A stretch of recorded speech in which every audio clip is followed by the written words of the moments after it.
Ultimate Warrior is one of the most controversial, if not prolific, pro wrestlers of all time. The memories of him defeating Hulk Hogan at WrestleMania 6 were burned into our memories as young wrestling fans. Perhaps a case of the brightest flame burning quickest, Warrior's meteoric rise to success is paralleled by few the business has ever seen. Then, almost in a flash, it was all gone. So in this video, I will do my best to do justice to the life, legacy, and career that is the Ultimate Warrior. So let's begin. The Ultimate Warrior was born James Hellwig on June 16th, 1959. He grew up in Indiana and was the oldest of 5 children. Hellwig described himself as an outcast who wasn't into sports, but decided that he enjoyed bodybuilding and started doing that at 11 years old. Warrior would soon move to California, which inspired him to take his training even further, and he would start competing in bodybuilding competitions. Hellwig would do okay on the bodybuilding circuit, but was allegedly considering a career as a chiropractor when he decided to take up pro wrestling. Hellwig was brought into the CWA in a group with 3 other bodybuilders, including the man who would later be called Sting. At that time, Sting was just Steve Borden, and him and Hellwig formed a team as an offshoot of the bodybuilding stable Power Team USA, and they were known as the Freedom Fighters. The duo would exit the CWA in 1986 after a pretty short stint. Just a couple months later, Borden and Hellwig would surface in the UWF as the Blade Runners. The team was looked at as somewhat of a knockoff of the Road Warriors, who were insanely over everywhere they went at the time. And the run would only last a few months, with Hellwig exiting the promotion in June of 1986. From there, Warrior jumped ship to World Class Championship Wrestling in Dallas. It was here that he was renamed the Dingo Warrior. Warrior had a good run there for about a year until he was discovered by the WWF, where he was initially brought in as the Dingo Warrior, but the name was quickly changed to the Ultimate Warrior. Warrior's first few months in the company, he was very well protected and won pretty much every time out when he was in a squash match. He was then settled into some feuds with Hercules and Bobby Heenan, which rounded out his first year in the company. And at the first ever SummerSlam event in 1988, Warrior would defeat the Honky Tonk Man and win the Intercontinental Championship. Warrior would briefly lose the title to Rick Rude before regaining it, and would hold on to it all the way until 1990, where he would face his greatest challenge, perhaps most ultimate challenge yet. Warrior's popularity was so grand that it began to mirror the monster that was Hulkamania, and by the end of 1989, it was clear that the two were on a collision course. The stage was set for WrestleMania 6 in Toronto, Canada, and what would be billed as the Ultimate Challenge between Hulk Hogan and the Ultimate Warrior. Rather than risk turning one of these megastars heel for the match, Vince McMahon decided to do something he had never done before and have 2 baby faces compete in the main event of WrestleMania. Perhaps Vince would have done this if not for the fact that the very same thing was done the year prior with Hogan and Randy Savage, where Savage turned heel on Hogan. But anyway, I digress. WrestleMania 6 came and went with Warrior pinning Hogan cleanly. Even though Hogan did a late kick out, still the wrestling world at that time was the oyster of the Ultimate Warrior. The guy was severely over and could do no wrong, essentially. Warrior's run with the title, though, was underwhelming to say the least. After beating Hogan, who basically nobody ever beat, and after running through the roster for years in squash matches prior to that, there were really no credible heels left for Warrior to draw money with. For a moment, a program with Randy Savage was teased, That would be saved for all the way until WrestleMania 7.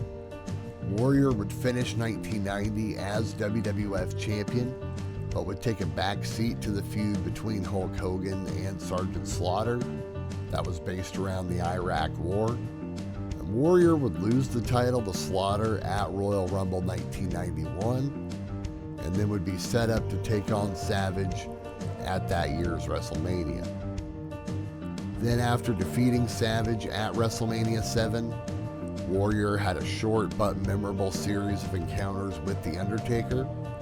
Then Warrior would insert himself into the program with Slaughter and Hogan, of course by siding with Hogan. This set up a huge tag team match at SummerSlam 1991. It was here that everything took a turn for everyone involved. Long story short, Warrior held up Vince McMahon for additional money, or he refused to do the SummerSlam main event, and this left no choice but for McMahon to agree, begrudgingly, to the money, and then McMahon would let the Warrior go for a few months. By the time WrestleMania 8 rolled around in April of 1992, Warrior was forgiven and was brought in to help the main event picture that would be missing Hulk Hogan for the rest of that year. Warrior showed up to WrestleMania 8 notably lighter, but seemed to quickly regain some of his physique back over the next few months.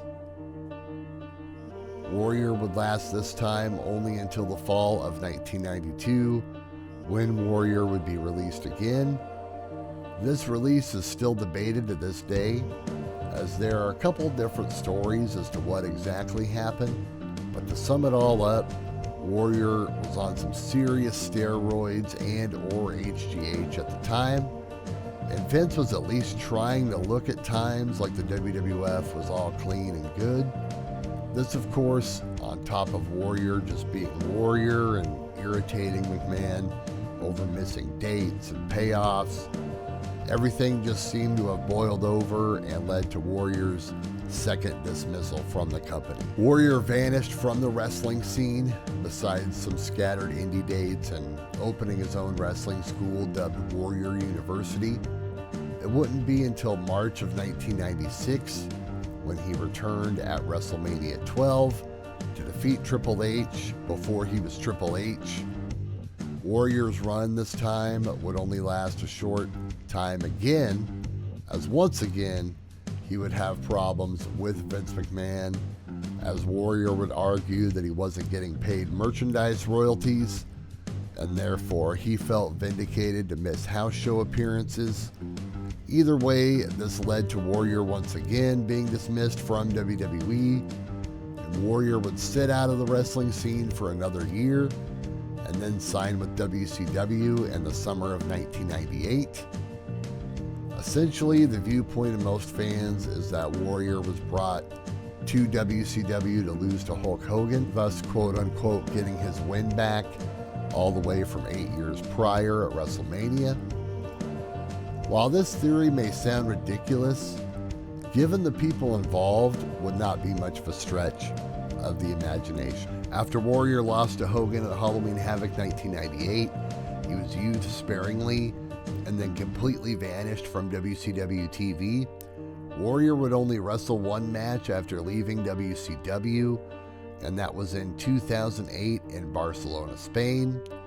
Warrior would pop up on the internet making strange comments here and there, and soon in 2013 he would be back in the good graces of WWE and Vince McMahon.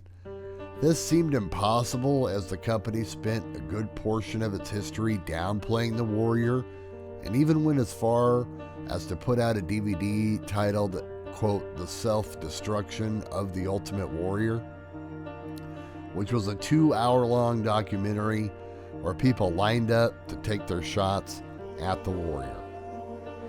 Anyway, back to 2013, 2K Sports, who puts out the WWE's main video game, reached out and made a deal with Warrior to have him return for the game. Things went well enough that Warrior was accepted back into the club and was inducted into the WWE Hall of Fame in 2014. Sadly, just a day after his induction and an appearance on Monday Night Raw. Warrior died while getting off the plane returning home from the high energy weekend. The Warrior's promo the night before on Raw was eerily prophetic, as it really seems that he was addressing the fans for the final time ever, and it almost seemed like he knew that. Just very weird. Warrior's wife, Dingo Warrior, still works for the WWE till present day, and the WWE gives out a, quote, Warrior Award to a special individual every year. And while the man himself has been shrouded in controversy, there's no doubt that for better or for worse, the Ultimate Warrior will always hold some kind of place in the memories of wrestling fans for at least a generation to come. So let me know what you guys think of the career of the Ultimate Warrior. What were some of your favorite promos of his? Let me know in the comments section below. Make sure you subscribed, of course. Thank you very much for watching this video, and hope to see you next time.